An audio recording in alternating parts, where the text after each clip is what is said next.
is to make sure that we get to the point where reporting of child abuse is no longer optional.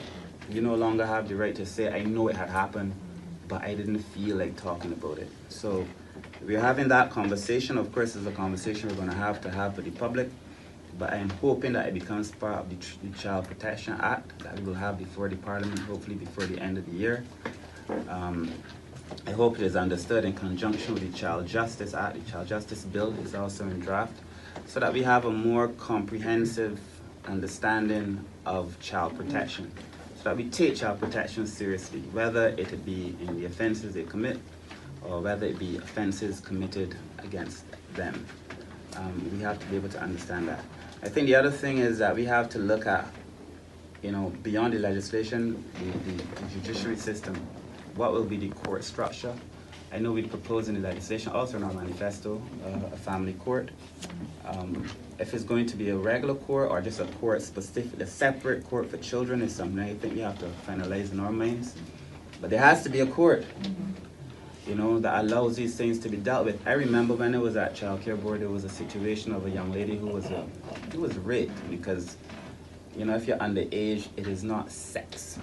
It is not making love. It is rape. So there was a young lady who was raped, and by the time she came to court, having gone through the whole system, she would have been so old.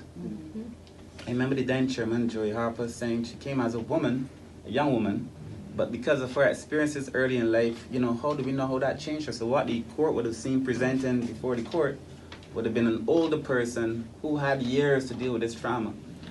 And therefore the sympathy that would be associated and the justice that would have been delivered might have been affected because it took too long. And that the person that came before the court was not the same person that would have been abused at 10 or 11. So we have to be able to speak of these things in the interest of the children.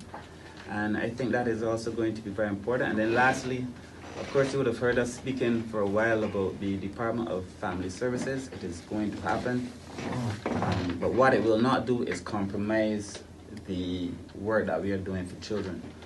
The representatives of the Child Care Board and UNICEF as well made it very clear that we have to have a pathway that isolates the children, isolates the care, isolates the protection, so that even within the system, that wider system, the interests of children remain protected. And I gave you my word, that we will protect the children at all costs, and that the care that we are offering to the children will not be compromised.